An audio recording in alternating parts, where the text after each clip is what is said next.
বৈষম্যহীনতার আবডালে ফ্যাসিবাদের পদধ্বনি শোনা যাচ্ছে। কিছু গুপ্ত সংগঠন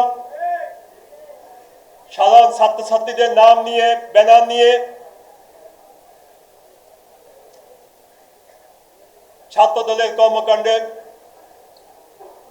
সামাজিক কর্মকাণ্ডকে বাধাগ্রস্ত করার জন্য হামলা চালাচ্ছে। ফ্যাসিস্ট হাসিনা পালিয়ে গেছেন, এই সুবাদে সবাই আমরা ভালো আছি। কিন্তু ফ্যাসিস্ট হাসিনার দোসররা ঘাপটি মেরে আছেন, প্রশাসনে আছেন এবং নতুন করে এক ষড়যন্ত্র শুরু করেছেন আমাদের এই অন্তর্বর্তীকালীন সরকারের মাঝে লুকিয়ে থেকে, যাতে করে জনগণ যেটা চায়,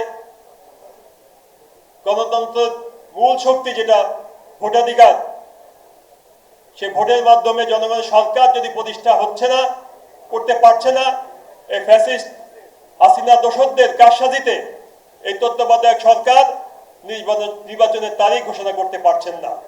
যতক্ষণ পারছেন না ততক্ষণ পর্যন্ত আমরা ভালো নেই। নির্বাচনের তারিখ ঘোষণা হবে, জনগণের সরকার প্রতিষ্ঠা হবে, জনগণের সরকার প্রতিষ্ঠা হলেই তবে আমরা ভালো থাকবো ইনশাল্লাহ, তাই নাকি? বৈষম্যহীনতার আবডালে ফ্যাসিবাদের পদধ্বনি শোনা যাচ্ছে।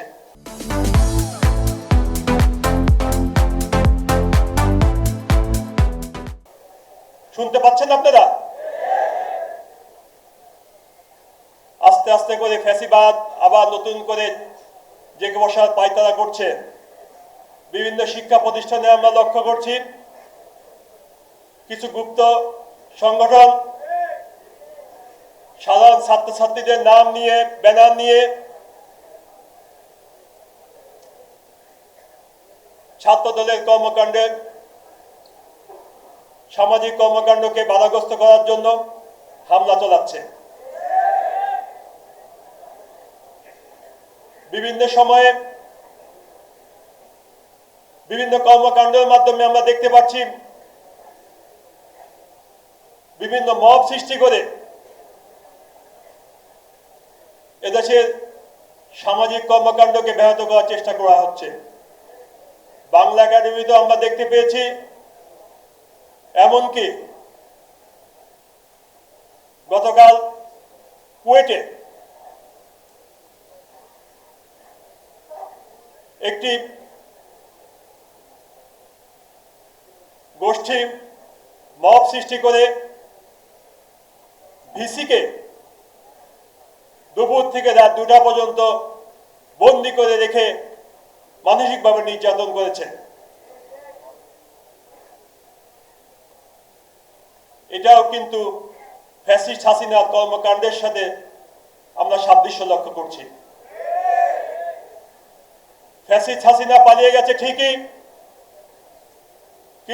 কিন্তু তার প্রেতাত্মারা বিভিন্নভাবে রং বদলিয়ে কেউ বৈষম্য, কেউ নিষিদ্ধ ঘোষিত যে দল, যারা পরিচয়বিহীন দল, সেই সব দলের আশ্রয় প্রশ্রয় আবার নতুন করে ষড়যন্ত্র শুরু করেছে। আমরা বলতে চাই, জাতীয়তাবাদী ছাত্র দল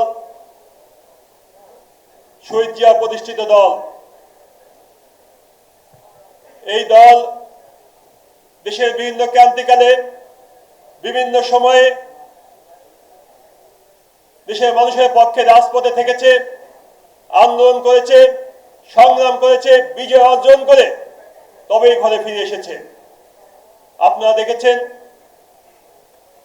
যখনই কোনো দেশে দুর্যোগ এসেছে, সমস্যা এসেছে, তখনই জাতীয়তাবাদী দলের অঙ্গ সংগঠন জাতীয়তাবাদী ছাত্র দল রাজপথে ঝাঁপিয়ে পড়েছে।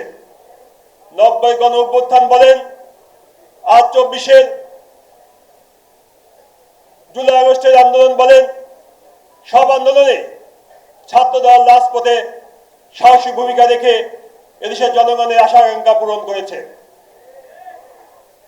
যখন কোটাবিরোধী আন্দোলন চলছিল, তখনও ছাত্রদল পাশে থেকে সাধারণ ছাত্রদের সমর্থন জুগিয়েছে এবং আন্দোলনে সহায়তা করেছে।